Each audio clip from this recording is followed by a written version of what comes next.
ഓം നമോ നാരായണായ.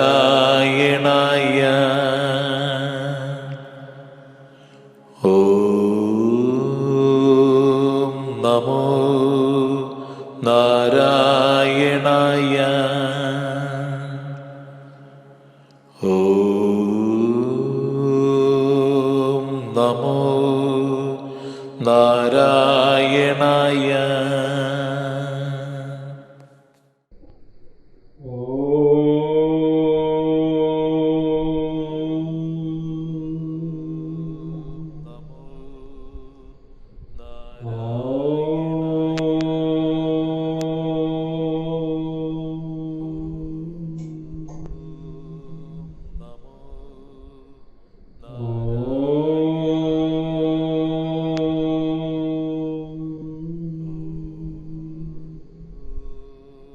മൂകം കരോതി വാചാലം പങ്കും ലംഘയതേ ഗിരിം യത്കൃപാതമഹം വന്ദേ പരമാനന്ദമാധവം. സദാശിവസമാരംഭാം ശങ്കരാചാര്യമധ്യമാം അസ്മദാചാര്യപര്യന്താം വന്ദേ ഗുരുപരമ്പരാം. അജ്ഞാനതിമിരാന്ധസ്യ ജ്ഞാനാഞ്ജനശലാകയാ ചക്ഷുരുന്മീലിതം യേന തസ്മൈ ശ്രീ ഗുരവേ നമഃ. ഗുരവേ സർവലോകാനാം ഭിഷജേ ഭവരോഗിണാം നിധയേ സർവവിദ്യാനാം ദക്ഷിണാമൂർത്തയേ നമഃ. ത്വമേവ മാതാ ച പിതാ ത്വമേവ ത്വമേവ ബന്ധുശ്ച സഖാ ത്വമേവ ത്വമേവ വിദ്യാ ദ്രവിണം ത്വമേവ ത്വമേവ സർവം മമ ദേവദേവ. യോऽന്തഃപ്രവിശ്യ മമ വാചമിമാം പ്രസുപ്താം സഞ്ജീവയത്യഖിലശക്തിധരസ്വധാംനാ അന്യാംശ്ച ഹസ്തചരണശ്രവണത്വഗാദീൻ പ്രാണാൻ നമോ ഭഗവതേ പുരുഷായ തുഭ്യം.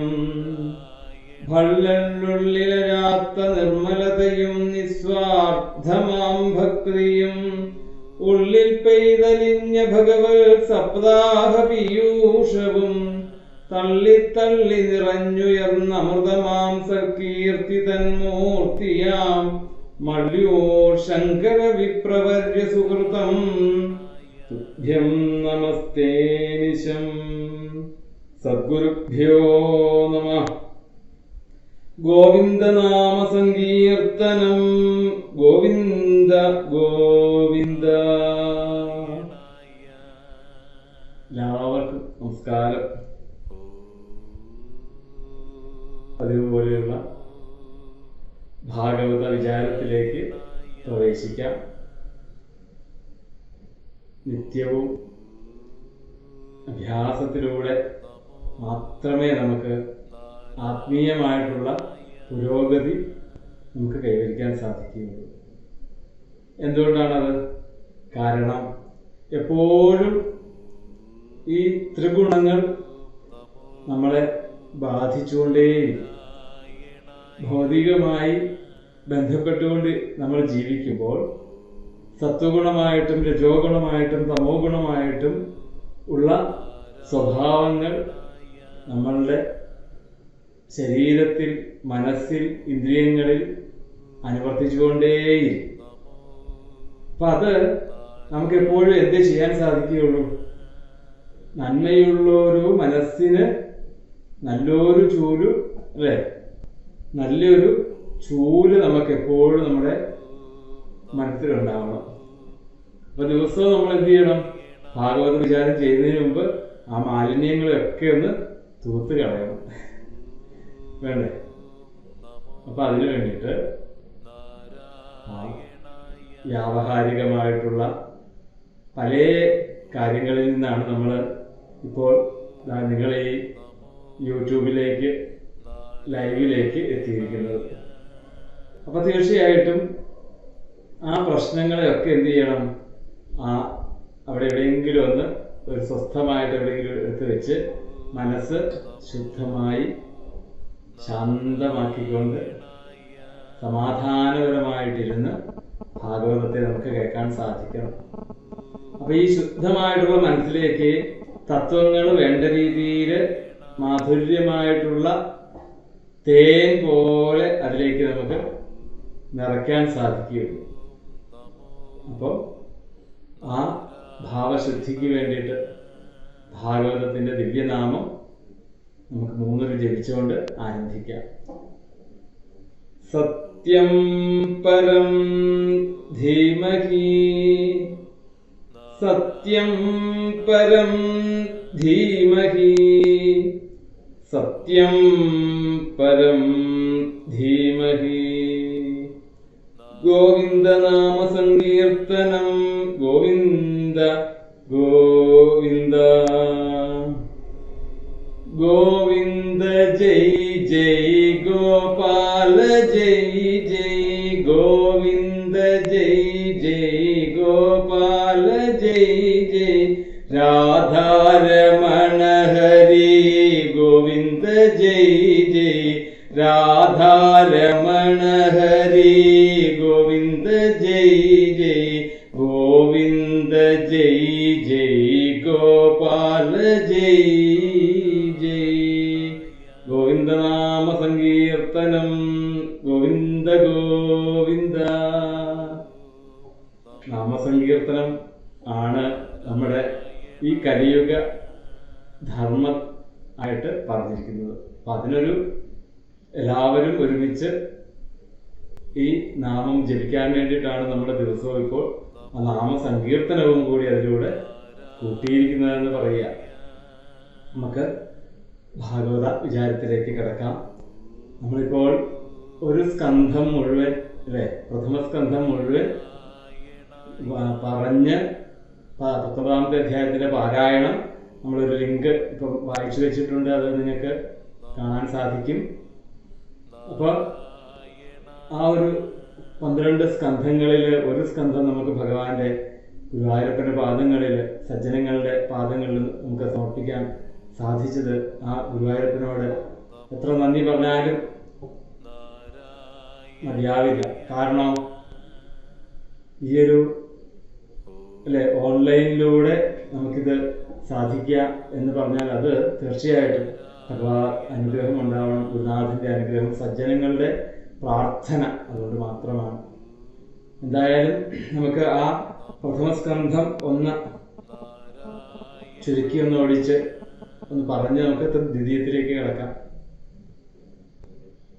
ജീവിതത്തിന്റെ പരമമായ സത്യത്തെ മുറുക്കി പിടിച്ചുകൊണ്ട് തന്റെ ധർമ്മം എന്താണ്, ജീവിതത്തിന്റെ മനുഷ്യ ജീവിതത്തിന്റെ ധർമ്മം എന്താണെന്ന് കാണിച്ചുകൊണ്ടാണ് ആ സത്യം എന്നുള്ള അവസ്ഥയെ ഈശ്വരനാക്കി കണ്ടുകൊണ്ടാണ് ഭാഗവതം ആരംഭിക്കുന്നത് അല്ലെ. ഭാഗവതത്തിലെ ഈശ്വരൻ എന്താണ്? ഭാഗവതത്തിലെ വേദവ്യാസൻ നമുക്ക് കാണിച്ചു തന്നിരിക്കുന്ന ഈശ്വരൻ എന്ന് പറയുന്നത് കാപട്യമില്ലാത്ത സുതാര്യമായിട്ടുള്ള ഭാവശുദ്ധിയാണ്. ആ ഭാവശുദ്ധി എപ്പോഴും നമ്മളുടെ കൂടെ ഉണ്ടായിരിക്കണം. അപ്പൊ ഈശ്വരൻ നമ്മുടെ കൂടെ ഉണ്ട് എന്നുള്ളതാണ്. നമ്മുടെ മനസ്സുകൊണ്ടും വാക്കുകൊണ്ടും പ്രവൃത്തി കൊണ്ടും ചെയ്യുന്ന ഏത് കർമ്മങ്ങളിലും ഈ ശുദ്ധത നമുക്ക് നിലനിർത്തിക്കൊണ്ടുപോകാൻ സാധിച്ചാൽ എന്നും നമ്മുടെ കൂടെ ഈശ്വരൻ ഉണ്ട് എന്നുള്ളതാണ്. ആ ശുദ്ധതയാണ് ഈശ്വരൻ, പരമമായിട്ടുള്ള സത്യമാണ് ഈശ്വരൻ എന്ന് പറഞ്ഞുകൊണ്ടാണ് ഭാഗവതം ആരംഭിക്കുന്നത്. അപ്പൊ തുടക്കത്തിൽ തന്നെ ആ ഒരൊറ്റ ശ്ലോകത്തില് ഭാഗവതത്തിന്റെ താല്പര്യത്തെ മുഴുവൻ കാണിച്ചു തരികയാണ്. അങ്ങനെ ശൗനകാദികള് സത്രത്തെ ആരംഭിച്ചു എന്നും അവർക്ക് ആ ഇടനേരങ്ങളിൽ കൃഷ്ണകഥകൾ കേൾക്കുവാൻ വേണ്ടിയിട്ട് ശാസ്ത്ര പാരംഗതന്മാരാണ്. വേദാന്തങ്ങളൊക്കെ മനസ്സിലാക്കിയിട്ടുള്ള ശൗനകാദികള് സൂതനോട് 6 ചോദ്യങ്ങൾ ചോദിക്കുന്നു. ജീവിതത്തിലെ പരമമായിട്ടുള്ള ലക്ഷ്യം എന്താണ്? എന്താണ് ഈ മനുഷ്യ ജീവിതം കിട്ടിയാൽ നമ്മളുടെ ലക്ഷ്യം എന്താണ് എന്നുള്ളത് ഞങ്ങൾക്ക് പറഞ്ഞു തരണം. അതുപോലെ തന്നെ കലിയുഗത്തില് എന്തിനെയാണ് ധർമ്മത്തെ മനസ്സിലാക്കുവാൻ വേണ്ടി ആശ്രയിക്കേണ്ടത്? അല്ലെ, ധർമ്മഹക്കം ശരണം ഗത. കലിയുഗത്തില് ഭഗവാന്റെ ആ രൂപത്തെ മറച്ചു കഴിഞ്ഞപ്പോഴേക്കും ഇനി ആരെയാണ് ധർമ്മം ആശ്രയിച്ചിരിക്കുന്നത് എന്നുള്ള ചോദ്യത്തോടു കൂടിയാണ് 1-ാമത്തെ അധ്യായം കഴിഞ്ഞത്. പിന്നീട് 2-ാമത്തെ അധ്യായത്തിൽ പറഞ്ഞു ജീവസ്യ തത്വജിജ്ഞാസ. യഥാർത്ഥമായിട്ടുള്ള ആ ജീവിത ലക്ഷ്യം തത്വജിജ്ഞാസയാണ്. എന്താണ് തത്വം എന്ന് പറഞ്ഞാൽ? ഈശ്വര തത്വം. ഇന്ന് ഈ അജ്ഞത കൊണ്ടാണ് നമ്മൾ പലതും എന്റെ എന്നുള്ള തോന്നലും ഞാനെന്നും എന്റെ എന്നുള്ള തോന്നലും ഒക്കെ ഉണ്ടാകുന്നത് എവിടുന്നാണ്? അജ്ഞത കൊണ്ടാണ്. നമ്മൾ ഈ ശരീരത്തെ ഞാനാണെന്ന് കണ്ടുകൊണ്ടും ആ പഞ്ചേന്ദ്രിയങ്ങള് അല്ലെങ്കിൽ ഇന്ദ്രിയങ്ങള് കാണുന്ന ഏതൊരു വിഷയങ്ങൾക്ക് വേണ്ടിയിട്ടും അതിനു വേണ്ടിയിട്ട് മോഹിക്കുക, ആ മോഹത്തിന്റെ പുറകെ നമ്മൾ കർമ്മങ്ങളിൽ ഏർപ്പെടുക, കർമ്മത്തിൽ നമ്മൾ ബന്ധനസ്ഥനാവുക. അങ്ങനെ വരുമ്പോൾ ആ കർമ്മത്തിന്റെ ഫലങ്ങൾ എന്ത് ചെയ്യും? നമ്മൾ തന്നെ അത് അനുഭവിക്കേണ്ടി വരും, സുഖമായാലും ദുഃഖമായാലും. എന്നാൽ ഈ ഇന്ദ്രിയങ്ങളെയും ഈ മനസ്സിനെയും ഈ ബുദ്ധിയെയും ഒക്കെ നിയന്ത്രിക്കുന്ന ഒരു ബോധസ്വരൂപൻ ഉണ്ട് മുകളില് എന്നുള്ള ഒരു തോന്നൽ നമുക്കുണ്ടെങ്കിൽ നമ്മൾ ഈ കർമ്മത്തെക്കുറിച്ച് വേവലാതിപ്പെടേണ്ട കാര്യമില്ല, കർമ്മത്തിന്റെ ഫലത്തെക്കുറിച്ച് വേവലാതിപ്പെടേണ്ട കാര്യമില്ല. കർമ്മണ്യേവാധികാരത്തെ മാ ഫലേഷു കഥാചന. അല്ലെ, ഭഗവാൻ അർജുനനോട് ഉപദേശിക്കുന്നു. ആ അർജുനനോടുള്ള ഉപദേശം നമ്മളോട് തന്നെയാണ്.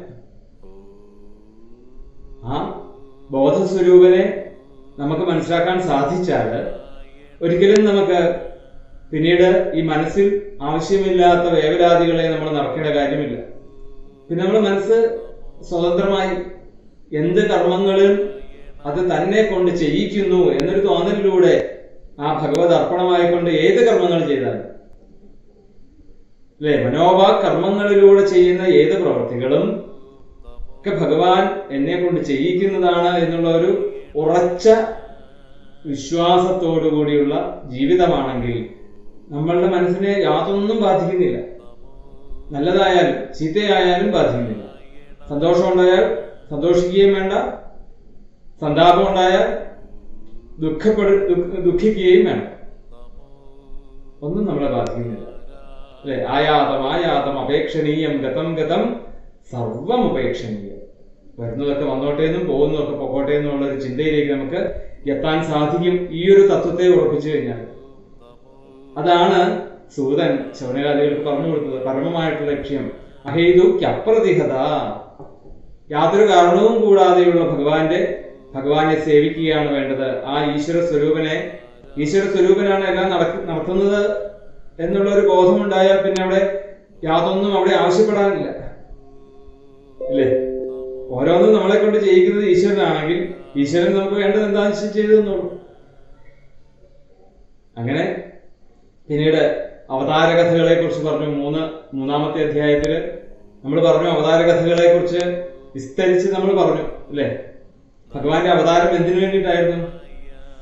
അവതാരം എന്ന് പറഞ്ഞാൽ നമ്മളിലേക്ക് ഇറങ്ങി വന്നു ഭഗവാൻ.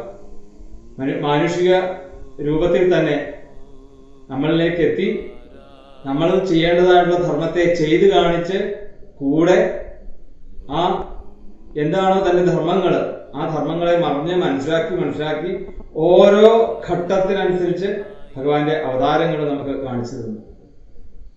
ആ അവതാരങ്ങളിലൂടെ ശരിക്ക് അമ്മയുടെ ഗർഭപാത്രത്തിൽ കിടക്കുന്ന ഭ്രൂണത്തിന്റെ വളർച്ച മുതല് ആ മനുഷ്യ ആയുസ് വരെ എങ്ങനെയാണോ മനുഷ്യൻ ജീവിക്കേണ്ടത് എന്നുള്ള ആ ഒരു മനുഷ്യത്വത്തെ ഭഗവാൻ അവതരിച്ച് നമ്മളുടെ കൂടെ ഇറങ്ങി വന്ന് നമ്മളുടെ ഭാഷയിൽ നമുക്ക് പറഞ്ഞു. കുട്ടികൾക്കൊക്കെ നമ്മള് അവരുടെ ഭാഷയിൽ പറഞ്ഞു കൊടുത്താലേ അവർക്ക് മനസ്സിലാവുള്ളൂ. അപ്പൊ സംസാരിക്കുമ്പോൾ കുറച്ച് നീട്ടലും മോനു, കുട്ടൻ എന്ന് പറഞ്ഞ് നമ്മൾ കുറച്ച് നീട്ടലൊക്കെ ഉണ്ടാവും അവരോട് സംസാരിക്കുമ്പോൾ. അതാണ് അവരുടെ ഭാഷ. അതേ രീതി ഭഗവാൻ മനുഷ്യനായിക്കൊണ്ട് അവതരിച്ച് വന്ന് ശ്രീരാമസ്വാമി വരെ ആയപ്പോഴേക്കും ആ മനുഷ്യൻ അനുഭവിക്കേണ്ടതായിട്ടുള്ള ദുഃഖങ്ങളെ വരെ അനുഭവിച്ച് കാണിച്ചു തന്നു. ഒരു ജീവിതത്തിൽ ഉണ്ടാകാവുന്ന എല്ലാ ദുഃഖങ്ങളെയും സുഖങ്ങളെയും നിങ്ങൾ അതിൽ നിന്നാൽ പോരാ, നിങ്ങൾ ശ്രീകൃഷ്ണനെ പോലെ ആകണം എന്ന് കാണിക്കുവാൻ വേണ്ടിയിട്ട് ആ ജ്ഞാനം പൂർണ്ണമായി കഴിഞ്ഞാൽ ദേവസ്വഭാവം, ദേവന്മാരുടെ സ്വഭാവം കൂടി നമ്മളിലേക്ക് എത്തും. പല രീതിയിലുള്ള സിദ്ധികൾ നമുക്കുണ്ടാകും. കൃഷ്ണാവതാര കഥകളിൽ മുഴുവൻ എന്താണ് ഭഗവാൻ കാണിച്ചു തന്നിരിക്കുന്നത്? പല അത്ഭുതങ്ങൾ ഭഗവാൻ കാണിക്കുന്നു. മനുഷ്യരൂപത്തിൽ വന്ന് ഭഗവാൻ പല അത്ഭുതങ്ങൾ കാണിക്കുമെങ്കിൽ അത് മനുഷ്യന് അത് സാധ്യമാകും എന്നുള്ളതാണ്. പക്ഷേ ആ സിദ്ധികളിലൊന്നും നമ്മൾ പെട്ടുപോകരുത്. സിദ്ധികളിൽ നമ്മൾ പെട്ടുപോയി കഴിഞ്ഞാൽ പിന്നെ നമ്മൾ വീണ്ടും താഴോട്ട് നമ്മൾ പോരും. അതുകൊണ്ടാണ് ഭഗവാന്റെ ഏറ്റവും എടുത്തു പറയപ്പെട്ട ഒരു സ്വഭാവം എന്താണ്? സദാസമയവും ഭഗവാന്റെ മുഖത്ത് ആ പുഞ്ചിരി ഉണ്ടാവും. നമുക്കും അങ്ങനെ എല്ലാ കർമ്മങ്ങളെയും എല്ലാ സന്തോഷങ്ങളെയും ദുഃഖങ്ങളെയും ഈ പുഞ്ചിരിയോടുകൂടി നമുക്കതിനെ സ്വീകരിക്കാൻ സാധിക്കണം. അതാണ് കൃഷ്ണനിലൂടെ ഭഗവാൻ കൃഷ്ണനിലൂടെ നമുക്ക് കാണിച്ചു തരുന്നത്. അങ്ങനെ അവതാര കഥകൾ പറഞ്ഞു. അങ്ങനെ ഇരുന്നപ്പോഴാണ് ശൗനകാദികൾ ചോദിക്കുന്നത്, ഈ ഭാഗവതം ശാസ്ത്രം എവിടുന്നാണ് ഉണ്ടായത്? ഏത് യുഗത്തിലാണ് ഉണ്ടായത്? ആർക്ക് പറഞ്ഞു കൊടുത്തതാണ്? ഇതൊക്കെ അറിയണമെന്നൊരു മോഹമുണ്ട് എന്ന് പറഞ്ഞപ്പോഴാണ് പിന്നീട് നാരദ സംവാദം. ആ വേദവ്യാസൻ തന്റെ കർത്തവ്യതാമൂഢനായിക്കൊണ്ട് ഇരിക്കുന്ന സമയത്ത് ശമ്യാപ്രാസത്തിലേക്ക് നാരദ മഹർഷി വരികയും വേദവ്യാസ മഹർഷിയുടെ ഈ ഒരു ദീനത കാണുവാൻ, കാരണം ഇത്ര ഗംഭീരമായിട്ടുള്ള മഹാഭാരത എഴുതിയതിനു ശേഷമാണ് അവിടെ ഇരിക്കുന്നത്. എന്താണ് ധർമ്മം, എന്താണ് അധർമ്മം എന്നുള്ളത് വ്യക്തമായിട്ട് മനസ്സിലാക്കിക്കൊണ്ട് ജനങ്ങളെ ബോധിപ്പിച്ച ഒരാൾക്ക് അജ്ഞത കൊണ്ട് ദീനത ഉണ്ടാവണമെങ്കിൽ യഥാർത്ഥമായിട്ടുള്ള ആ അനുഭവജ്ഞാനം കിട്ടിയിട്ടില്ല എന്നുള്ളത് നാരദ മഹർഷി മനസ്സിലായി. അവസാനം എന്തായി? എന്താണ് വേദവ്യാസ മഹർഷിയുടെ ദോഷം എന്നുള്ളത് വേദവ്യാസ മഹർഷിയിൽ നിന്ന് കേട്ട് അതിനുവേണ്ട പരിഹാരത്തെ ചോദിച്ചു കൊടുത്തു എന്നാണ്. അങ്ങോട്ട് കൊടുക്കാൻ വേണമെങ്കിൽ നാരദ മഹർഷിക്ക്, പക്ഷെ ആത്മീയമായിട്ടുള്ള ആത്മീയ ജ്ഞാനങ്ങളൊക്കെ പാത്രമറിഞ്ഞ് വിളമ്പാവണമെന്ന് പറയും. അപ്പൊ വേദവ്യാസ മഹർഷി എന്ത് ചെയ്തു? തൊമ്പര്യടന്നർക്ക് ഇവർലോകി അന്തശ്ചര, അല്ലെ? അതായത് എല്ലായിടങ്ങളിലും പ്രകാശിക്കുന്ന സൂര്യനെ പോലെ അങ്ങ് ബാഹ്യമായിട്ടും വായുവിനെ പോലെ എല്ലാവരുടെയും ഉള്ളിലൂടെ സഞ്ചരിക്കുന്ന നാരദ മഹർഷിയെ അങ്ങേക്ക് എന്റെ ദുഃഖം പറഞ്ഞു തരാൻ സാധിക്കും. അങ്ങനെ ആ ചോദിപ്പിച്ചുകൊണ്ട് നാരദ മഹർഷി അവിടെ വേദവ്യാസ മഹർഷിക്ക് ആ ന്യൂനത പറഞ്ഞു കൊടുക്കുന്നു, അല്ലെ? ഭഗവാന്റെ യശസ്സിനെ കുറിച്ചും ഭക്തി എന്താണ് എന്നുള്ളത് ഭാരതത്തിൽ വേണ്ട രീതി കാണിച്ചിട്ടില്ല. അതുകൊണ്ട് യഥാർത്ഥമായിട്ട് മനുഷ്യന് വേണ്ടത് ഈ ഭാവശുദ്ധിയാണ്, ഭക്തിയാണ്. മനസ്സിലുള്ള മാലിന്യങ്ങളെ മാറ്റി യഥാർത്ഥമായിട്ടുള്ള ബോധസ്വരൂപനാണ് ഇതെല്ലാം നിയന്ത്രിക്കുന്നത് എന്നുള്ള ബോധം നമ്മുടെ ഉള്ളിൽ എത്തിക്കഴിഞ്ഞാൽ നമ്മുടെ മനസ്സിൽ വേറൊന്നുമില്ല. ആ മനസ്സ് പിന്നെ ഫ്രീ ആയി. അത് പറഞ്ഞ് മനസ്സിലാക്കിക്കൊണ്ട് ഈ ഒരു ഗ്രന്ഥം രചിക്കൂന്ന് പറഞ്ഞ് ആ നാരദ മഹർഷി പറഞ്ഞു, ഇതിന് ഒരു ഉദാഹരണമായിട്ട് എവിടെയും പോകണ്ട വേദവ്യാസ മഹർഷി, എന്റെ ചരിത്രം തന്നെ ഞാൻ അവിടുന്ന് പറയാം. അങ്ങനെ അനുഭവ കഥയിലൂടെ തന്റെ പൂർവ്വചരിത്രത്തെ വേദവ്യാസ മഹർഷിക്ക് പറഞ്ഞു കൊടുക്കുന്നു. അങ്ങനെ നാരദ മഹർഷി അവിടെ നിന്നും തന്റെ മഹതി എന്ന പേരായിട്ടുള്ള വീണയില് ആ ഭഗവത് നാമവും ജപിച്ചുകൊണ്ട് അവിടുന്ന് പോകുന്ന സമയത്ത് വേദവ്യാസ മഹർഷി പറഞ്ഞു, ധന്യൻ എന്നുള്ളൊരു വാക്കിന് അദ്ദേഹം തന്നെയാണ് യോഗ്യൻ. ധന്യൻ എന്നുള്ളൊരു വാക്കിന് ഇനിയിപ്പോ ഒരു പര്യായപദമായിട്ട് നാരദ മഹർഷി എന്ന് വേണേ ഉപയോഗിക്കാം. അത്ര ധന്യനാണ്. എന്തുകൊണ്ടാണ് ധന്യനായത്? സദാസമയവും ഈ ഈശ്വര വിചാരം ചെയ്തുകൊണ്ട് നടക്കാൻ സാധിക്കുക എന്ന് പറഞ്ഞാൽ അത് ബുദ്ധിമുട്ടാണ്. അതിലേക്ക് എത്താൻ ഭഗവത് അനുഗ്രഹം ഉണ്ടെങ്കിലേ സാധിക്കുകയുള്ളൂ. പിന്നീട് ആ ശമ്യാപ്രാസത്തില് സരസ്വതി നദിയിൽ പോയി കുളിച്ച് അവസാനം കഴിഞ്ഞു വന്ന സമാധി ഭാഷയില് ഭാഗവത രചന ആരംഭിച്ചു. ഭാരതം എവിടെയാണോ നിർത്തിയത് അവിടെ നിന്ന് ആരംഭിച്ച് കുരുക്ഷേത്ര ഭൂമിയിൽ നിന്നും അശ്വത്ഥാമാവിന്റെ പ്രതികാരാഗ്നിയോടുകൂടി ഭാഗവതം ആരംഭിച്ച് അശ്വത്ഥാമാവിനെ ആ അർജുനൻ പിടിച്ചു കെട്ടി ദ്രൗപദിയുടെ മുമ്പിൽ കൊണ്ട് ഇടുമ്പോൾ തന്റെ ഗുരുനാഥന്റെ തന്റെ ഭർത്താക്കന്മാരുടെ ഗുരുനാഥന്റെ മകനായിട്ടുള്ള അശ്വത്ഥാമാവിനെയാണ് അവിടെ കണ്ടത്. മക്കളെ കൊന്ന ഒരു ആതതായിയായിട്ടുള്ള അശ്വത്ഥാമാവിനെ കാണാൻ ദ്രൗപദിക്ക് തോന്നിയില്ല. എന്തുകൊണ്ടാണത്? സജ്ജനങ്ങൾക്ക് എപ്പോഴും നന്മയുടെ വശം മാത്രമേ അവർക്ക് കാണാൻ സാധിക്കുകയുള്ളൂ. നമ്മുടെ ഭർത്താക്കന്മാർക്ക് യാതൊരുവിധ ദോഷവും വരരുതേ എന്ന് പറഞ്ഞ അഴിച്ചുവിടൂ എന്ന് പറഞ്ഞ് ആ അർജുനനെ കൊണ്ട് അശ്വത്ഥാമാവ് എങ്ങനെയാണ് നിൽക്കുന്നത്? ആ തലയൊക്കെ കുനിച്ചുകൊണ്ട് താൻ ചെയ്തതൊരു നിന്ദ്യകർമ്മമാണ് എന്നുള്ള ഒരു കാപട്യ ഭാവത്തോടുകൂടി വന്നിരിക്കുന്നു. അവസാനം ഭീമൻ അദ്ദേഹത്തെ ആത്മായി ആയതുകൊണ്ട് കൊല്ലാൻ തയ്യാറാവുന്നു, കൊല്ലണമെന്ന് പറയുന്നു. ഇങ്ങനെ ഇരുന്നപ്പോ ഭഗവാൻ അവിടെ നിന്ന് എന്ത് ചെയ്തു? ദ്രൗപദിയുടെ വാക്കുകളും ഭീമന്റെ വാക്കുകളും അർജുനന്റെ പ്രതിജ്ഞയും എല്ലാം നിറവേറ്റുവാൻ വേണ്ടിയിട്ട് അർജുനനോടായിട്ട് ഉപദേശിച്ചു. ബ്രഹ്മബന്ധുർന ഹന്തവ്യ, ബ്രാഹ്മണനായതുകൊണ്ട് കൊല്ലരുത്, ആദതായി ആയതുകൊണ്ട് അയാള് വധത്തിന് അർഹനുമാണ് എന്ന് പറഞ്ഞ് മനസ്സിലാക്കിക്കൊണ്ടതാ അർജുനന്റെ ബുദ്ധി ഉപയോഗിച്ചുകൊണ്ട് ഭഗവാൻ അറിയാം, അർജുനന്റെ ഭക്തിയെ കുറിച്ചും ബുദ്ധിയെ കുറിച്ചും ഒക്കെ അറിയാം. അർജുനൻ ആ ബ്രാഹ്മണനെ തേജോവധം ചെയ്ത് വിടുകയായിരുന്നു, തേജസ്സിനെ ഇല്ലാണ്ടാക്കുകയായിരുന്നു. ബ്രഹ്മഹത്യ എന്നൊക്കെ പറയാം. ബ്രാഹ്മണനെ കൊല്ലാൻ വിധിയില്ല. അപ്പോ അവരുടെ വപനം ദ്രവിണാദാനം സ്ഥാനം നിർവ്യാപണം തഥാ, സ്ഥാനത്തെ കുറയ്ക്കുക അല്ലെങ്കിൽ സ്വത്തുക്കൾ കണ്ടെടുക്കുക, കുടുംബം മുറിക്കുക, ഇങ്ങനെയുള്ള കാര്യങ്ങളിലൂടെ അവരെ തേജസ്സിനെ ഇല്ലാണ്ടാക്കാനേ സാധിക്കുകയുള്ളൂ. അത് ബ്രാഹ്മണനെ കൊല്ലുന്നതിന് തുല്യമാണെന്ന് കാണിക്കുകയാണ്. പിന്നീട് ആ രംഗം അവിടുന്ന് കഴിഞ്ഞ് പിന്നീട് കുന്തി സ്തുതിയിലേക്ക് കിടക്കുന്നു. ഭഗവാൻ യുധിഷ്ഠിരനെ വലിയേട്ടനെ രാജാവൊക്കെ ആയിട്ട് അഭിഷേകം ചെയ്ത് അല്ലെങ്കിൽ ചക്രവർത്തി പദത്തിലേക്ക് എത്തിയതിനു ശേഷം സന്തോഷമായിക്കൊണ്ട് അവിടുന്ന് യാത്രയാകാൻ തുടങ്ങുമ്പോഴാണ് എല്ലാവരും വിഷമിച്ചുകൊണ്ടിരിക്കുന്നു. കുന്തിദേവി ഇനിയിപ്പോൾ ഭഗവാനായിട്ട് ഇനി കാണാൻ സാധിക്കില്ല എന്ന് മനസ്സിലാക്കിക്കൊണ്ട് ഇത്രയും നാളും അച്ഛമ്പങ്ങളെ എന്ന് വിളിച്ചു വരുമ്പോൾ കൃഷ്ണാന്ന് വിളിച്ച് അടുത്തേക്ക് ഇരുന്ന ആ കുന്തിദേവി യഥാർത്ഥ പരമതത്വമായിട്ടുള്ള ഒരു നിർഗുണ സ്വഭാവത്തിലുള്ള ഭഗവാനെ അവിടെ നമസ്കരിച്ചുകൊണ്ട് സ്തുതിക്കുന്നു. ആ സ്തുതി എങ്ങനെയാണ്? അവിടെ സഗുണത്തിൽ നിന്നുകൊണ്ട് നിർഗുണത്തിലേക്കാണ് കുന്തിദേവിയുടെ സ്തുതി. നിർഗുണ പരബ്രഹ്മമായിട്ടുള്ള ഭഗവാനെ അവിടെ സ്തുതിക്കുന്നു സഗുണത്തിൽ ഇരുന്നുകൊണ്ട്. അങ്ങനെ ഗംഭീരമായിട്ടുള്ള സ്തുതിക്കൊക്കെ ശേഷം കുന്തിദേവിയെ സമാധാനിപ്പിക്കുന്നു. എല്ലാവരുടെയും സന്തോഷമുള്ളപ്പോൾ മാത്രമേ ഞാൻ പോകുന്നുള്ളൂ അച്ഛമ്മങ്ങളെ എന്ന് പറഞ്ഞുകൊണ്ട് ഭഗവാൻ വീണ്ടും ആ ഹസ്തിനപുരത്തിലേക്ക് കയറി വെള്ളിയേട്ടനെ പറഞ്ഞ് സമാധാനിപ്പിച്ച് അശ്വമേധ യാഗങ്ങളെ കൊണ്ടൊക്കെ പ്രായശ്ചിത്തങ്ങളെയൊക്കെ ഇല്ലാണ്ടാക്കാം എന്ന് പറഞ്ഞപ്പോൾ പറഞ്ഞു, സുരയാവാ സുരാകൃതം, മദ്യം കഴിക്കുന്നയാളെ വീണ്ടും കുറച്ചുകൂടി മദ്യം കൊടുത്ത് ആ മദ്യപാനം നിർത്താൻ തയ്യാറാകുന്ന പോലെ കൃഷ്ണ ഒരിക്കലും ചെളി നിറഞ്ഞതായിട്ടുള്ള ഒരു തുണിയെ ചെളിവെള്ളം കൊണ്ട് കഴുകിക്കഴിഞ്ഞാൽ അത് കൂടുകയുള്ളൂ. അതുകൊണ്ട് ഇനി യാഗം ചെയ്യാൻ പോയാലും എനിക്ക് ഹിംസയാണ് ഉണ്ടാവുക. ഞാനിപ്പോ എത്രയോ ഹിംസയ്ക്ക് കാരണക്കാരനായി, ഇനി വീണ്ടും ഞാൻ ഹിംസയ്ക്ക് മുതിരാൻ പറ്റില്ല.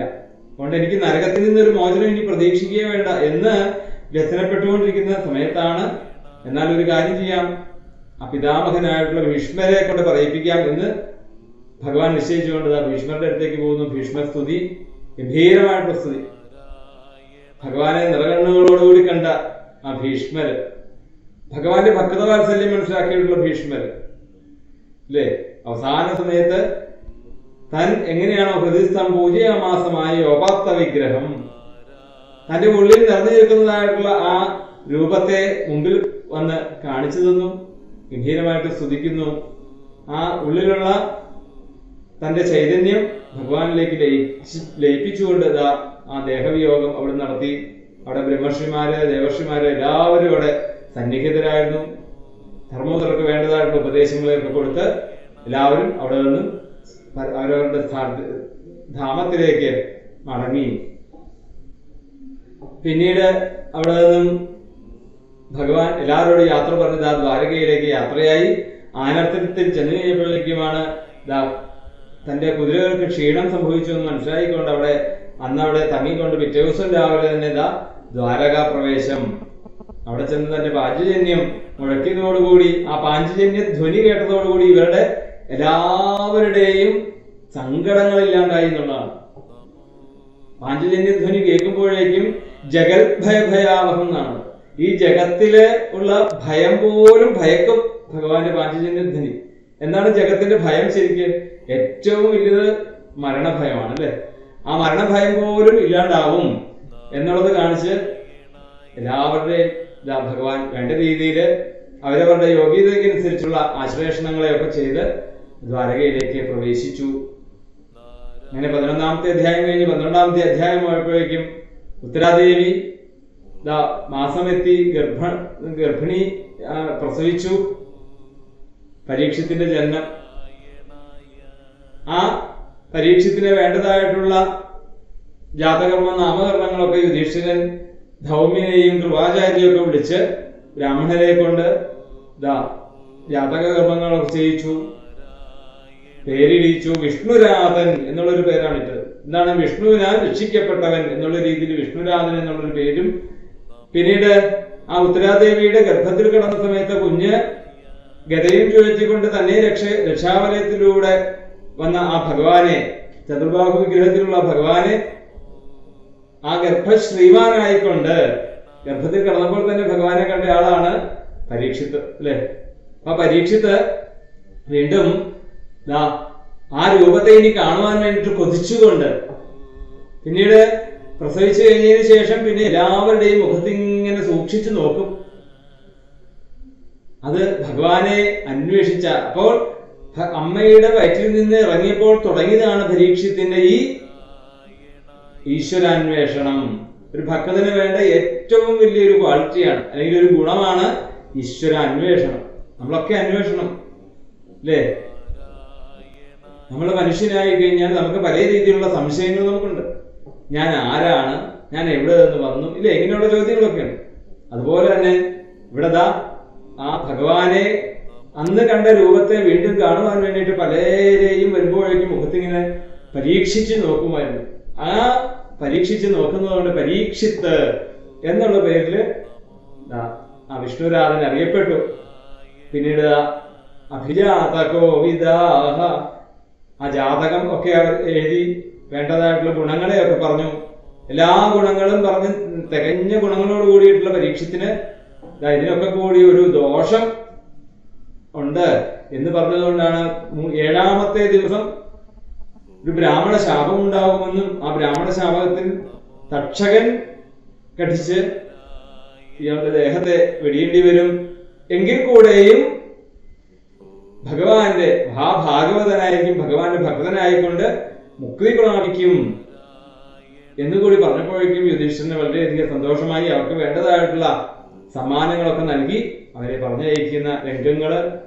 പിന്നീട് വിതുര മഹാശയൻ തീർത്ഥാടനമൊക്കെ കഴിഞ്ഞ് അവിടെ മൈത്രേയ മഹർഷിയിൽ നിന്നും വേണ്ടതായിട്ടുള്ള ഭാഗവതത്തെയൊക്കെ മനസ്സിലാക്കിക്കൊണ്ട്, എന്നാ ഏട്ടനെ ഇനിയെങ്കിലും ഒന്ന് പറഞ്ഞ് മനസ്സിലാക്കാം എന്ന് വിചാരിച്ചുകൊണ്ട് തിരിച്ചു വന്നു. എല്ലാവർക്കും സന്തോഷമായി. ഒരമ്മ എങ്ങനെയാണോ തന്റെ ചിറകിനുള്ളിൽ വെച്ച് പക്ഷിക്കുഞ്ഞുങ്ങളെ വളർത്തിയത്, അതുപോലെ അല്ലായിരുന്നോ വിതുര മഹാശയനായിട്ടുള്ള തന്റെ കൊച്ചച്ഛനായിട്ടുള്ള വിതുരൻ അല്ലെ, അച്ഛന്റെ അനുജനായിട്ടുള്ള വിതുരൻ ഞങ്ങളെ നോക്കിയിരുന്നത്. അങ്ങയുടെ തീർത്ഥാടനമൊക്കെ എവിടെയായിരുന്നു, എങ്ങനെയൊക്കെ ആയിരുന്നു, വിശേഷങ്ങളൊക്കെ അവിടുന്ന് പറയൂ എന്നുള്ള രീതിയിൽ ധർമ്മപുത്രര് വിശേഷങ്ങൾ അന്വേഷിച്ചു. അങ്ങനെ കുറച്ചു കാലം അവിടെ കഴിഞ്ഞു. അങ്ങനെ ഒരു ദിവസം ആ ധൃതരാഷ്ട്ര അടുത്ത് വന്ന്, ഇനിയെങ്കിലും ഏട്ടാ ഇനി പുറപ്പെടും, അങ്ങ് ഇപ്പോൾ ഇനിയെങ്കിലും ഈ ഭൗതിക ജീവിതത്തിലുള്ള ആസക്തിയെ ഇല്ലാണ്ടാക്കിക്കൊണ്ട്, അത് തന്നെയല്ല കാലം അടുത്തു കഴിഞ്ഞു, സമയമായി, അന്ത്യകാലത്തിൽ വേണ്ടതായിട്ടുള്ള ലക്ഷ്യ സ്ഥലത്തേക്ക് എത്താൻ തയ്യാറാകുക. ഇങ്ങനെയുള്ള വിതുരന്റെ മൂർച്ചയേറിയതായിട്ടുള്ള പല കുത്തുവാക്കുകൾ കൊണ്ട് ആ ധൃതരാഷ്ട്രരെ തന്റെ യഥാർത്ഥമായിട്ടുള്ള ബോധത്തിലേക്ക് എത്തിച്ച് തന്റെ പത്നിയായിട്ടുള്ള ഗാന്ധാരിയെയും കൂട്ടിക്കൊണ്ട് വിതുരന്റെ കൂടെ ഹിമാലയത്തിലേക്ക് യാത്രയാകുന്നു. അങ്ങനെ അവരുടെ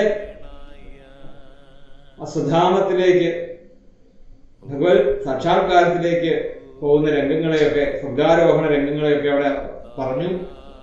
പിന്നീടാണ് യുധിഷ്ഠിരൻ ദുശ്ശകുനങ്ങളൊക്കെ കാണുകയും ഭീമനോടായിട്ട് പറഞ്ഞു, അർജുനൻ 7 മാസമായിട്ട് ദ്വാരകയിൽ പോയിട്ടും ഇതുവരെ തിരിച്ചു വന്നിട്ടില്ല. താൻ കണ്ട ധാരാളം ദുശകുനങ്ങൾ, ഈ ദുശകുനങ്ങൾക്കൊക്കെ എന്താണ് കാരണം? ഇതെല്ലാം പറഞ്ഞുകൊണ്ടിരിക്കുന്ന സമയത്താണ് അർജുനൻ തന്റെ ഗാണ്ഡീവം പോലും എടുക്കാൻ ശക്തിയില്ലാതെ വലിച്ചഴിച്ചു കൊണ്ടുവരുന്ന രംഗം കാണുന്നത്. ഇത് കണ്ടു കഴിഞ്ഞപ്പോഴേക്കും തന്നെ നാരദ മഹർഷിയിൽ നിന്നും ധൃതരാഷ്ട്രരുടെ ആ സ്വർഗാരോഹണ ചരിത്രം പറഞ്ഞ സമയത്ത് കൃഷ്ണവിയോഗത്തെക്കുറിച്ച് അല്ലെങ്കിൽ ഭഗവാന്റെ വിയോഗത്തെക്കുറിച്ചൊന്ന് സൂചിപ്പിച്ചിരുന്നു നാരദ മഹർഷി അല്ലെ. ശേഷം ചിന്ത്യം എന്നൊക്കെ നമ്മൾ ചില കഥകളൊക്കെ പറഞ്ഞു കഴിഞ്ഞാൽ അവസാനം എഴുതും ശേഷം ചിന്ത്യം. അത് നമ്മൾ ചിന്തിച്ചെടുത്തോണം. അപ്പൊ അതുപോലെയാണ് യുധിഷ്ഠിരന് അറിയാം എന്തൊക്കെയാണ് സംഭവിച്ചിട്ടുള്ളത്. ഭഗവാൻ നമ്മളിൽ നിന്നും വിട്ടുപോയിരിക്കുന്നു. അതുകൊണ്ടാണ് ഇങ്ങനെയുള്ള ദുശകുനങ്ങൾ തന്റെ പ്രജകൾക്കിൽ നിന്നൊക്കെ മനസ്സിലാകുന്നത്, കാണുന്നത്. എന്തായാലും അർജുനനോട് ചോദിച്ചു, ആ ദ്വാരകയിലെ വിശേഷങ്ങളൊക്കെ ചോദിച്ചു. ഭഗവാന്റെ യോഗത്തെ കുറിച്ചൊന്നും ചോദിച്ചില്ല. ആദ്യം അവിടുത്തെ മറ്റേ ആൾക്കാരെ കുറിച്ചൊക്കെ ചോദിച്ചു. അവസാനം ഇനി എന്താണ് നിന്റെ മുഖത്തൊരു ഒരു മ്ലാനത, എന്തെങ്കിലും ധർമ്മത്തെ വ്യതിചരിച്ചുകൊണ്ട് നീ പ്രവർത്തിച്ചുവോ? അങ്ങനെ ഓരോരോ ചോദ്യങ്ങളില് അവസാനം ആ ഭഗവാന്റെ കഥയും കൂടെ ചോദിച്ചു കഴിയുമ്പോഴത്തേക്കും അർജുൻ അവിടുന്ന് ഗംഭീരമായിട്ട് പൊട്ടിക്കരഞ്ഞുകൊണ്ട് ആ കണ്ണീരിനെ അടക്കിക്കൊണ്ട് അല്ലെങ്കിൽ ആ വിഷമത്തെ മനസ്സിൽ ഒതുക്കിക്കൊണ്ട് ഭഗവാന്റെ വിയോഗത്തെ കുറിച്ച് യുധിഷ്ഠിരന് പറഞ്ഞു കൊടുക്കുന്നു. അപ്പോഴും വിയോഗത്തെ കുറിച്ച് പറയുന്നില്ല. ഭഗവാനോട് നമ്മൾ ചെയ്തതായിട്ടുള്ള അല്ലെങ്കിൽ ഭഗവാനായിക്കൊണ്ട് കൃഷ്ണനെ നമുക്ക് കാണാൻ സാധിക്കാത്ത ഒരു അവസ്ഥയെ കുറിച്ച് ഓർത്ത്, ഭഗവാൻ ചെയ്തതായിട്ടുള്ള എല്ലാ സഹായങ്ങളെ കുറിച്ചും ഓർത്തുകൊണ്ട് വിലപിച്ചുകൊണ്ട് ആ യുധിഷ്ഠിരനോട് പറയുന്ന രംഗങ്ങള് യുധിഷ്ഠിരന് മനസ്സിലായി. ഭഗവാന്റെ വിയോഗത്തെ കുറിച്ചൊക്കെ മനസ്സിലായി. പരീക്ഷത്തിന്റെ രാജ്യഭാരം ഏൽപ്പിച്ചുകൊണ്ട് അവിടെ നിന്ന് പാണ്ഡവര് എല്ലാവരും കൂടി സ്വർഗാരോഹണത്തിനായിട്ട് പുറപ്പെടുന്നു. ആ പാണ്ഡവരുടെ സ്വർഗാരോഹണ ചരിത്രം, പിന്നീട് പരീക്ഷത്തിന്റെ രാജ്യഭരണം, നായാട്ടിന് പോയതായിട്ടുള്ള പരീക്ഷിത്ത് തന്റെ രാജ്യമായിട്ടുള്ള കുരുജാങ്കലത്ത് കലി പ്രവേശിച്ചു എന്നുള്ളത് മനസ്സിലാക്കിക്കൊണ്ട് കലിയെ നിഗ്രഹിക്കുവാൻ വേണ്ടിയിട്ട് നായാട്ടിനായിട്ട് പുറപ്പെട്ടു. ചെല്ലുമ്പോഴാണ് അവിടെ ധർമ്മവും ഭൂമിയും തമ്മിലുള്ള ആ സംവാദം കേൾക്കുന്നത്. അതിനു പുറമെ കുറച്ചുകൂടി അടുത്തങ്ങ് ചെന്നപ്പോഴാണ് 3 കാലുകളും നഷ്ടപ്പെട്ടതായിട്ടുള്ള ധർമ്മദേവന്റെ 4ാമത്തെ കാല്, ധർമ്മത്തിന്റെ സത്യം എന്നുള്ള 4ാമത്തെ കാലം കൂടെ തല്ലി ഒടിക്കുവാൻ വേണ്ടിയിട്ട് നിൽക്കുന്ന കപടവേഷധാരിയായിട്ടുള്ള രാജാവിന്റെ വേഷം ധരിച്ച് നിൽക്കുന്ന കലിയെ നിഗ്രഹിക്കുവാൻ വേണ്ടിയിട്ട് അങ്ങ് ചെന്നപ്പോഴേക്കും കലി എന്ത് ചെയ്തു? നേരെ കാൽക്കലേക്ക് അങ്ങോട്ട് വീണു, നമസ്കരിച്ചു. അതാണ് ഈ കലികാലത്ത് ഈ കപടത കൂടും. കപടത കൊണ്ട് നേടിയെടുക്കും ഓരോന്നും. അവിടെ മനസ്സിലായി കലിക്ക് ഇനി അവിടെ നിൽക്കാൻ തനിക്ക് സ്ഥാനമില്ല എന്നുള്ളത് മനസ്സിലായി, നിഗ്രഹിക്കും എന്നുള്ളത് മനസ്സിലായി. നേരെ ശരണാഗതി പ്രാപിച്ചവരെ ഒരിക്കലും വെറുതെ വിടാൻ സാധിക്കില്ല. രാജാക്കന്മാർ അവരെ സമാധി ചെയ്തവരെയൊക്കെ അനുഗ്രഹിച്ചോളണം. അങ്ങനെ കലിയെയും പരീക്ഷിത്ത് അനുഗ്രഹിച്ചു, സ്ഥാനങ്ങൾ കൊടുത്തു. 4 സ്ഥാനങ്ങൾ കൊടുത്തു കഴിഞ്ഞപ്പോഴേക്കും ഈ 4 കാര്യങ്ങളും പരീക്ഷത്തിന്റെ ഭരണകാലത്ത് ഉണ്ടാവില്ല എന്ന് മനസ്സിലായ കലി ഒരു സ്ഥലം കൂടി എനിക്ക് തരണം എന്ന് പറഞ്ഞപ്പോഴാണ് ജാതരൂപമദാൽ പ്രഭു വീണ്ടും 5ാമത് സ്ഥാനവും കൂടി കൊടുത്ത് കലിയെ അവിടെ നിന്ന് പറഞ്ഞു വിടുന്നു. ആ രംഗങ്ങള് പിന്നീട് തന്റെ മുത്തശ്ശന്മാരുടെ വാർത്തകള്, ഭഗവാനുമായിട്ടുള്ള ഭക്തവാത്സല്യങ്ങളെ കുറിച്ചുള്ള വാർത്തകളൊക്കെ ഓരോരോ രാജ്യത്ത് ചെല്ലുമ്പോൾ കേൾക്കുന്ന വാർത്തകൾ അവർക്കൊക്കെ സമ്മാനങ്ങളൊക്കെ കൊടുത്ത് പരീക്ഷിച്ചത വിശപ്പും ദാഹവും വന്ന സമയത്ത് ഒരു ആശ്രമത്തിൽ ചെന്ന് കയറുന്നു. ആശ്രമത്തില് ഒരു മുനി പകുതി കണ്ണ് മീലിതലോചനം, പകുതി കണ്ണ് അടച്ചുകൊണ്ട് ധ്യാനത്തിലിരിക്കുന്ന രംഗം, ധർമ്മത്തിന് എതിരായി പ്രവർത്തിക്കുന്നതായിട്ടുള്ള പ്രജയെ കണ്ടതോടുകൂടി അധർമ്മത്തിനെതിരെ പ്രതികരിക്കുക എന്നുള്ള രീതിയിൽ ഒരു ചത്ത പാമ്പിനെ എടുത്ത് ആ മുനിയുടെ തോളിലിടുകയും ഇത് അറിഞ്ഞതായിട്ടുള്ള മുനിയുടെ പുത്രനായിട്ടുള്ള ശൃംഗി, ശമീക മഹർഷിയുടെ പുത്രനായിട്ടുള്ള ശൃംഗി കേട്ട് ഉടനെ തന്നെ തന്റെ ഗുരുനാഥനും അച്ഛനുമായിട്ടുള്ള ശമീക മഹർഷിക്ക് ഇങ്ങനൊരു അവസ്ഥ ആരിൽ നിന്നാണ് ഉണ്ടായത്, അവരെ ഇന്നേക്ക് 7-ാം ദിവസം തക്ഷകൻ കടിക്കട്ടെ എന്ന് അവിടുന്ന് ശപിക്കുന്നു. ഈ ശാപവൃത്താന്തം ഗൗരമുഖൻ എന്ന് പേരായിട്ടുള്ള ഒരു മുനികുമാരനിൽ നിന്നും പരീക്ഷിത് അറിയുന്നു. സന്തോഷത്തോടുകൂടി ആ ശാപത്തെ സ്വീകരിച്ചു. കാരണം താൻ ചെയ്തതായിട്ടുള്ള നീചകർമ്മത്തിന് തക്കതായിട്ടുള്ള ശിക്ഷ കിട്ടിയല്ലോ. ഇനി ശിക്ഷ കിട്ടിയില്ലെങ്കിൽ എന്ത് ചെയ്യണം? പിന്നീട് വീണ്ടും നമ്മൾ ഈ കർമ്മം വീണ്ടും ഭൂമിയിൽ വന്ന് ജനിച്ച് അല്ലെ, ഈ പാപത്തിനനുസരിച്ച് വീണ്ടും വന്ന് ജനിക്കേണ്ടി വരും.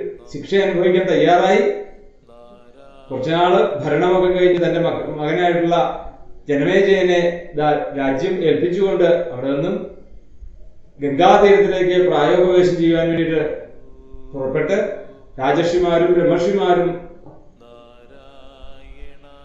ദേവർഷിമാരും ഒക്കെ അടങ്ങുന്നതായിട്ടുള്ള ആ ഗംഗാതീരത്തെ അവർക്ക് വേണ്ടതായിട്ടുള്ള സ്ഥാനങ്ങളൊക്കെ കൊടുത്ത് അവിടെ പശ്ചിമ സരസ്വതി നദിയുടെ തെക്കേ അക്ഷത്ത് കിഴക്കോട്ട് ദർഭപ്പുല്ല് വിരിച്ച് വടക്കോട്ട് നോക്കിക്കൊണ്ട് പ്രായോപവേശം ചെയ്യാൻ ആരംഭിച്ചു. മരിക്കുന്നത് വരെ ആ ശരീരം ഉള്ളതുവരെ ഇനി ഈശ്വര ചിന്ത ചെയ്തിരിക്കുക ഉപവാസത്തോടുകൂടി. അതാണ് പ്രായോപവേശം. ആ സമയത്താണിതാ ഭഗവാൻ തന്നെ ഈ കൃഷ്ണഭക്തിയുള്ള പാണ്ഡവന്മാരുടെ അംശമായിട്ടുള്ള പരീക്ഷിത്ത്, ആ പരീക്ഷത്തിന്റെ മഹാഭാഗവതനും കൂടിയാണെന്നുള്ളത് മനസ്സിലാക്കിക്കൊണ്ട് നേരിട്ടതാ അവിടെ പരീക്ഷത്തിന്റെ മുമ്പിൽ പ്രത്യക്ഷപ്പെട്ടു. എന്നിട്ട് ആ പരീക്ഷത്ത് ഞാൻ എത്ര കണ്ട് ധന്യനാണെന്നാണ് പറയുന്നത്. രാജാക്കന്മാരിൽ ഇത്രയും നീചകർമ്മം ചെയ്ത എന്നെ കാല് കഴുകിയ വെള്ളത്തിന്റെ പോലും യോഗ്യതയില്ലാത്ത, അല്ലെങ്കിൽ വിസർജ്യ വസ്തുക്കൾക്ക് പോലും അതിലും താന്ന ഒരു യോഗ്യതയുള്ള ക്ഷത്രിയാധമനായിട്ടുള്ള എന്നെ അനുഗ്രഹിക്കാൻ അങ്ങ് എത്തിയത് ഇവിടെ കൂടിയിട്ടുള്ള ഈ ദേവർഷിമാരും രാജർഷിമാരും ബ്രഹ്മർഷിമാരുടെയൊക്കെ അവരുടെയൊക്കെ സാന്നിധ്യം എന്റെ ഈ പാപകർമ്മങ്ങളെ ശുദ്ധമാക്കി. അതുകൊണ്ടാണ് അങ്ങേക്ക് ഇവിടെ എത്താൻ സാധിച്ചത്, എനിക്ക് അങ്ങേ കാണാൻ സാധിച്ചതും. അപ്പോഴാണ് സത്സംഗത്തിന്റെ മഹത്വം. നമ്മൾ കഴിഞ്ഞ ഇതിൽ പറഞ്ഞത് സത്സംഗത്തിന്റെ മഹത്വമാണ്. എന്താണ്? സംസ്മരണാൽ പുംസാം, ഒന്ന് സ്മരിച്ചാൽ തന്നെ എല്ലാവരും ശുദ്ധമാകുന്നു. അപ്പോൾ ദർശന സ്പർശന അല്ലെ, അവിടെ കാണാനും തൊടാനും, അതുപോലെ തന്നെ അദ്ദേഹത്തിന്റെ പാദങ്ങള് കാല് കഴുകി ആ തീർത്ഥം തന്റെ ശിരസിലണിയാൻ സാധിക്കുക എന്ന് പറഞ്ഞാൽ പിന്നെ ഇതിൽ പരം ഒരു ശുദ്ധീകരണം ഇനിയുണ്ടോ? അപ്പം ബാഹ്യന്തരമായിട്ടുള്ളതും ആന്തരികമായിട്ടുള്ള ശുദ്ധീകരണം അവിടെ ഭഗവാൻ തന്നെ ഇങ്ങനൊരു അവസരം അവിടെ ഉണ്ടാക്കി എന്നുള്ളതാണ്. അപ്പൊ ആ ഭഗവത് സാക്ഷാത്കാരത്തിന് വേണ്ടതായിട്ടുള്ള യോഗ്യതകളൊക്കെ, അതാണ് ഭഗവാനിൽ ഭക്തി ഉണ്ടാവണമെങ്കിൽ നമുക്കൊരു മോഹം മാത്രം മതി, ബാക്കിയൊക്കെ താനെ അവിടെ എത്തിക്കോളും എന്നാണ് പറയുക. ആ മോഹം ഉറച്ചതാണെങ്കിൽ, ലക്ഷ്യം ഉറച്ചതാണെങ്കിൽ ഭഗവാൻ അതിന് വേണ്ടതായിട്ടുള്ള വഴികൾ നമുക്ക് എല്ലാ സാഹചര്യങ്ങളും അവിടെ ഒരുക്കിത്തരും. അങ്ങനെയുള്ള ആ ഭക്തന്റെ മഹത്വത്തെ കാണിക്കുന്നതോടെ അശുകാഗമനത്തില് ശ്രീശോബ്രഹ്മർഷിയെ ദണ്ഡ നമസ്കാരം ചെയ്തുകൊണ്ട് പറഞ്ഞു, മ്രിയമാണസ്യ സർവഥ, ഈ സാധാരണക്കാരനായിട്ടുള്ള മരണത്തെ പേടിച്ചുകൊണ്ടിരിക്കുന്ന മനുഷ്യര് എങ്ങനെയാണ് യഥാർത്ഥമായിട്ടുള്ള ആ ജീവിത ലക്ഷ്യത്തെ, ജീവിത തത്വബോധത്തെ മനസ്സിലാക്കാൻ സാധിക്കുക? അത് തന്നെയല്ല ജീവിതത്തിന്റെ ലക്ഷ്യം എന്താണ്, എന്താണ് മരിച്ചുകൊണ്ടിരിക്കുന്ന ആസന്ന മൃത്യുവിന് പാകമായിട്ടിരിക്കുന്ന മനുഷ്യർ ചെയ്യേണ്ട കാര്യങ്ങൾ എന്തൊക്കെയാണ്? യശ്രോതവ്യം അധോജാപ്യം, എന്താണ് കേൾക്കേണ്ടത്, എന്താണ് ജപിക്കേണ്ടത്, എന്താണ് സ്മരിക്കേണ്ടത്? അത് തന്നെയല്ല തദ്വാ വിപര്യം. ഇനി ഇതിനൊക്കെ എന്തൊക്കെയാണ് കേൾക്കേണ്ടാത്തത്, എന്തൊക്കെയാണ് കാണേണ്ടാത്തത്, എന്തൊക്കെയാണ് സ്മരിക്കേണ്ടാത്തത്, ഇതെല്ലാം അവിടുത്തെ ആ അനുഗ്രഹത്തോടുകൂടി അവിടുന്ന് അനുഗ്രഹിച്ചുകൊണ്ട് പറഞ്ഞു തരാൻ അവിടുന്ന് ദയുണ്ടാകണമേ എന്ന് പറഞ്ഞുകൊണ്ട് അവിടെ നമസ്കരിച്ചു. ശ്രീ ശിവബ്രഹ്മർഷിക്ക് വളരെയധികം സന്തോഷമായി. കാരണം ഭഗവത് കഥകൾ പറയാനൊരു അവസരം കിട്ടുക എന്ന് പറഞ്ഞാൽ തന്നെ അതും ഒരു ശുദ്ധീകരണമാണ് ശരിക്കും, അല്ലേ? ധ്യാനമാണ്. കാരണം സദാസമയവും ഭഗവത് വിചാരം ചെയ്യാൻ സാധിക്കുക എന്ന് പറഞ്ഞാൽ ഭഗവാന്റെ അനുഗ്രഹം ഉണ്ടെങ്കിലേ പറ്റുള്ളൂ. ഇപ്പൊ നമ്മളുടെ ഉള്ളിലുള്ള ജ്ഞാനം മറ്റൊരാളിലേക്ക് പറഞ്ഞു കൊടുക്കണമെങ്കിൽ അത് ഭഗവത് അനുഗ്രഹം ഉണ്ടെങ്കിൽ മാത്രമേ നമുക്കത് നമ്മളെ കൊണ്ടത് ചെയ്യിക്കുകയുള്ളൂ.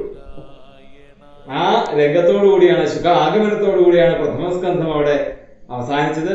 പിന്നീട് ദ്വിതീയ സ്കന്ധം ആരംഭിക്കുകയാണ്. ആ ഒന്നാമത്തെ ശ്ലോകത്തിലേക്ക് കിടക്കാം. ശ്രീശുക ഉവാച വരീയാനേഷത്തെ പ്രശ്നഃ കൃതോ ലോകഹിതം നൃപ ആത്മവിത് സമ്മതഃ പുംസാം ശ്രോതവ്യാദിഷു യഃ പരാ. അവിടെ പറയണ, അല്ലയോ രാജൻ, മനുഷ്യർക്ക് കേൾക്കാനും അതുപോലെ തന്നെ അറിയാനും ഒക്കെ എന്താണ് വേണ്ടതെന്നുള്ളത് അവിടുന്ന് പറഞ്ഞു തരണം. യഹ് പരാ, യാതൊന്നാണോ പരമമായിട്ടുള്ള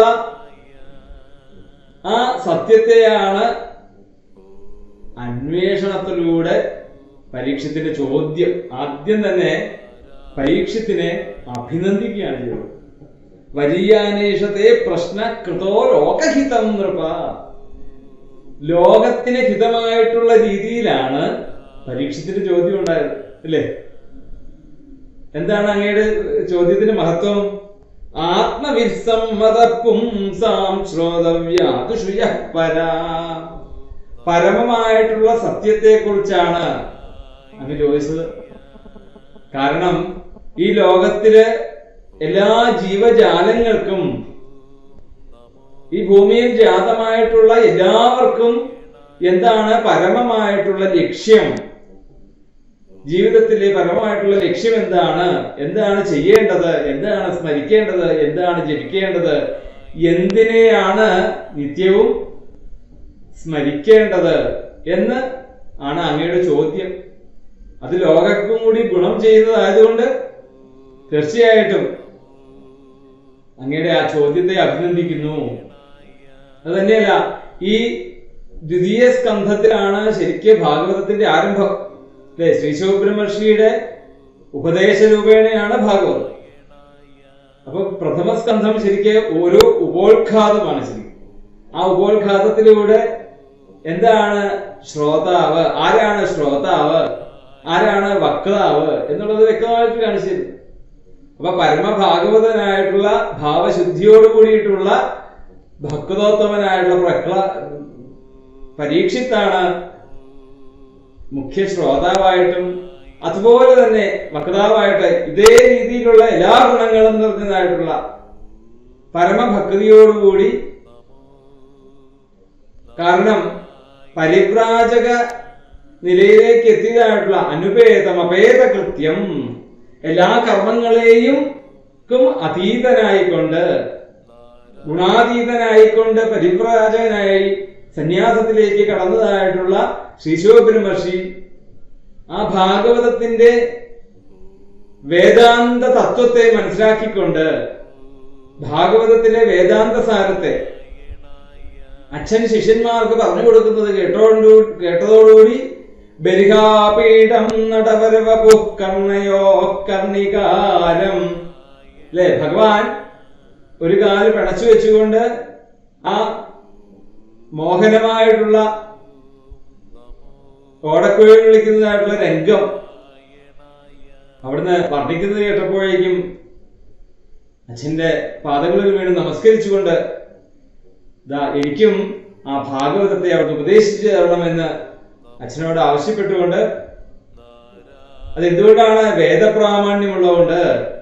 വേദാന്ത സാരമായതുകൊണ്ട് ആ ഭാഗവതത്തെ അവിടെ സ്വീകരിച്ചു. ആ ഭാഗവതം ഇനിതാ പരീക്ഷത്തിന് പറഞ്ഞു കൊടുക്കാൻ സന്തോഷത്തോടുകൂടി ഗംഗാ തീരത്തേക്ക് എത്തിയിരിക്കുന്നു. അതിഥിയായിക്കൊണ്ട്. എന്നാ ഇനി തിരിച്ചു പോകുന്നതെന്ന് പറയാൻ സാധിക്കുകയില്ല, ഇതെല്ലാം പറഞ്ഞതിന് ശേഷം. അപ്പം ഇവിടെ ഒരു ഉപദേശം എന്നുള്ള രീതിയിൽ ആരംഭിക്കുകയാണ്. വരീയാനേഷതേ പ്രശ്ന കൃതോ ലോകഹിതം നൃപ. അവിടെ വരീയാനേഷതേ പ്രശ്ന, വാ എന്നുള്ളൊരു അക്ഷരം. നമ്മൾ ഇതിനു മുമ്പ് പല സ്ഥലത്തും നമ്മൾ പറഞ്ഞു അക്ഷരാണാം അകാരോസ്മി, അല്ലെ? ആ എന്നുള്ള ഒരു അക്ഷരം മംഗളസൂചകമാണ്. അല്ലെങ്കിൽ ഭഗവാന്റെ ചൈതന്യം പൂർണ്ണമായിട്ടും നിറഞ്ഞു നിൽക്കുന്ന അക്ഷരരൂപങ്ങളിൽ ഭഗവാൻ ആയാണ് എന്ന് ഒരിക്കൽ നമ്മൾ പറഞ്ഞു, ഇതിനു മുമ്പ് നമ്മൾ സ്മരിച്ചപ്പോ. അപ്പൊ ഇവിടെ വാ എന്നുള്ള അക്ഷരത്തിനും പ്രാധാന്യം കൂടും എന്ന് പറയാണ്. മംഗളാക്ഷരം പലതുണ്ട് മംഗളാക്ഷരം, പക്ഷെ ഏറ്റവും പ്രാധാന്യം കൂടും എന്ത്? ഈ വാ എന്നുള്ളൊരു അക്ഷരത്തിന്. അതായത് വകാരോ ശ്രേഷ്ഠം എന്ന് പറയും. ഇപ്പൊ ഇവിടെ പറയാണ് ഭൂവാദീനാം വകാരോയം മംഗളാർത്ഥ പ്രയുജ്യതേ. അവിടെ വകാരം മംഗളസൂചകമാണ് എന്ന് പറയാണ്. ആർഷ സംസ്കാരത്തിന്റെ വൈശിഷ്ട്യമായിട്ടുള്ള രീതിയിൽ പറയുന്നതാണ്. വ എന്നുള്ളൊരു അക്ഷരം അത് ശുഭകരമായിക്കൊണ്ട് ഉപയോഗിക്കുന്നതാണ്. അതുവരെ ശ്രീ ശിവബ്രഹ്മർഷി നോക്കിയെന്ന് പറയാണ് ഭാഗവതത്തിന്റെ മഹത്വം. വേദാന്ത സാരമാണ് ഭാഗവതം.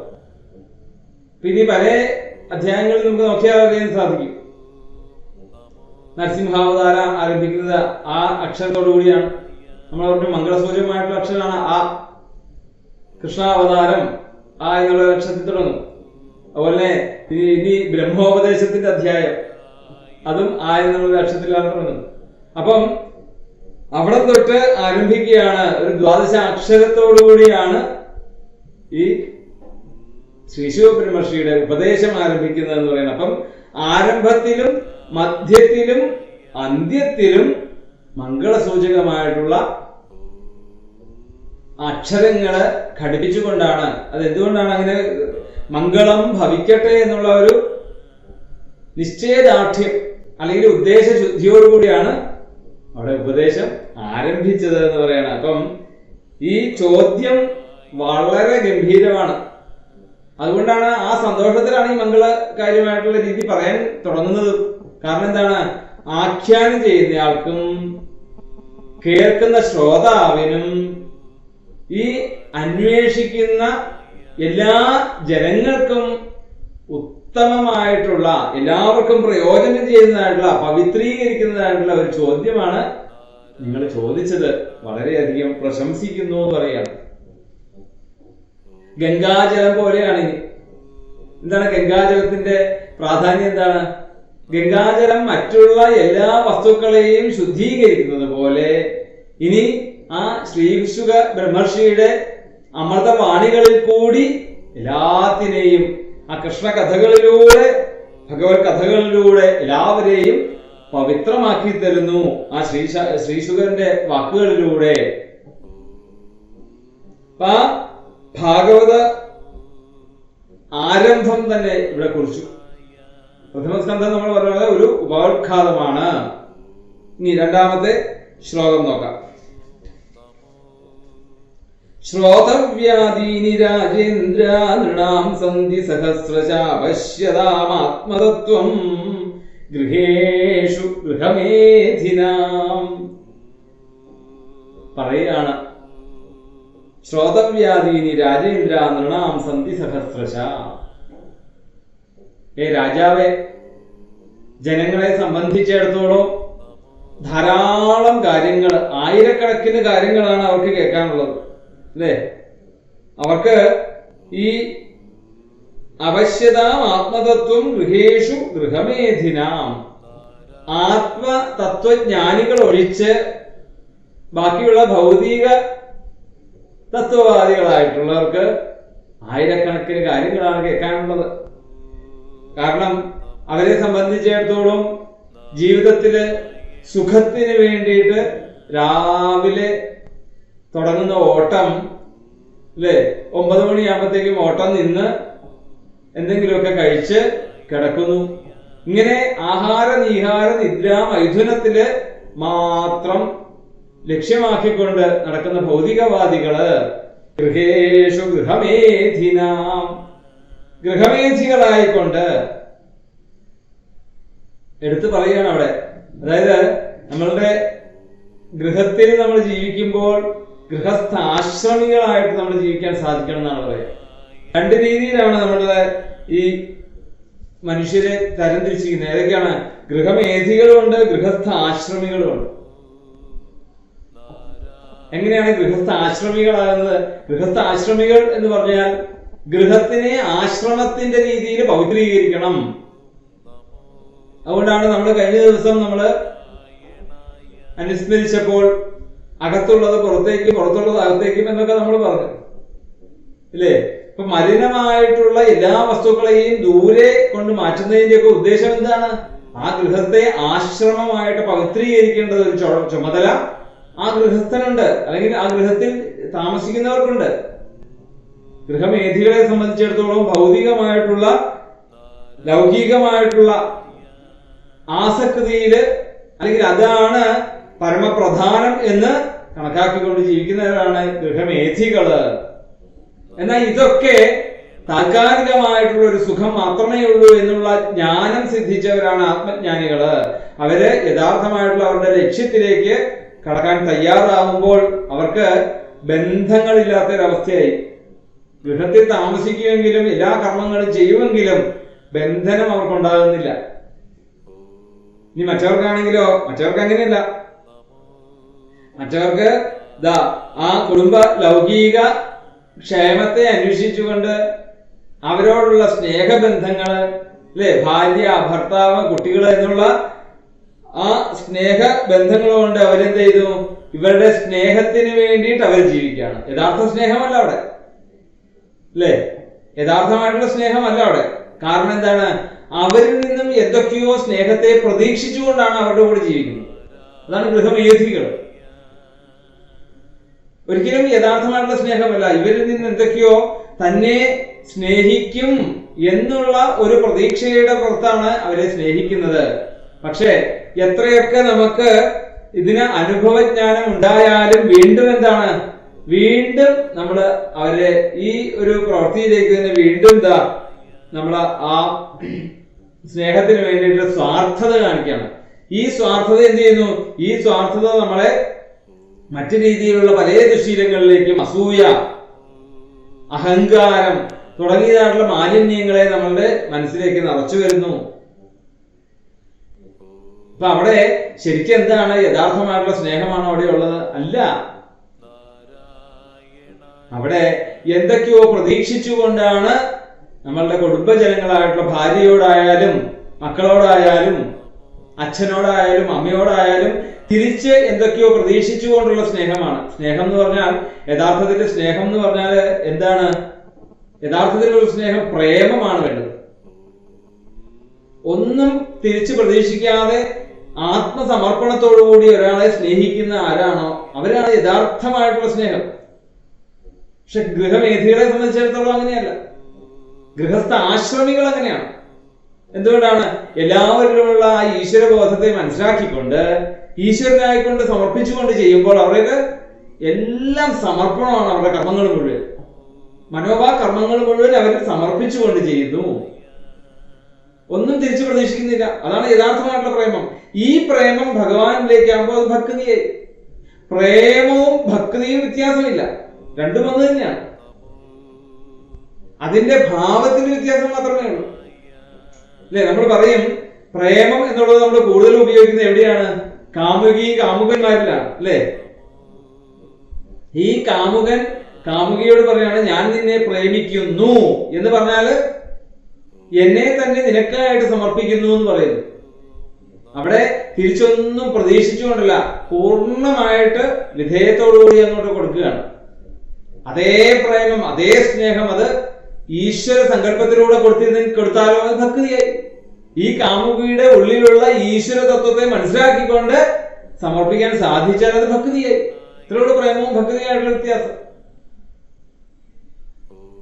അപ്പോ ഗൃഹസ്ഥ ആശ്രമിയായിട്ട് ജീവിക്കുകയാണ് വേണ്ടത് എന്ന് ഇനി ശ്രീശുബ്രഹ്മർഷി ഇനി ഓരോ ശ്ലോകങ്ങളിലൂടെ പറയുകയാണ്. ഇപ്പൊ ഇവിടെ മേധി എന്ന് പറഞ്ഞാല് അസൂയ എന്ന് തന്നെയാണ് അർത്ഥം. വാക്കിനർത്ഥം അസൂയ എന്ന് തന്നെയാണ് അവിടെ. അപ്പൊ ഈ സ്വാർത്ഥത കൊണ്ട് അസൂയ ജനിക്കുന്നു. ഈ അസൂയ ജനിക്കുമ്പോ എന്തായി? മറ്റുള്ളവരെ അംഗീകരിക്കാനായിട്ട് മടിയാവുന്നു, അല്ലെ? അഹംഭാവം വരുമ്പോ എങ്ങനെയാണ്? എല്ലാവരിലും മുകളിലായിട്ട് നിൽക്കുമ്പോ വിനയഭാവം പോകുന്നു, മറ്റുള്ളവരെ അംഗീകരിക്കാതിരിക്കാൻ ശ്രമിക്കുന്നു, അംഗീകരിക്കാതിരിക്കുന്നു. ഇങ്ങനെ വരുമ്പോഴത്തേക്ക് അവിടെ സൗഹൃദം നഷ്ടപ്പെടുന്നു, മനഃശുദ്ധി കിട്ടുന്നില്ല. ഈ തന്റെ ഉള്ളിലുള്ള ഈ മോഹം കൊണ്ടുണ്ടായിട്ടുള്ള സ്വാർത്ഥത അസൂയയെ ജനിപ്പിച്ചുകൊണ്ട് ഈ മറ്റുള്ളവരിൽ നിന്ന് അകന്നു നിൽക്കുന്നു. ഇങ്ങനെ വരുമ്പോഴേക്കും തന്റെ മനുഷ്യത്വവും കൂടി നഷ്ടപ്പെട്ടു പോകുന്നു.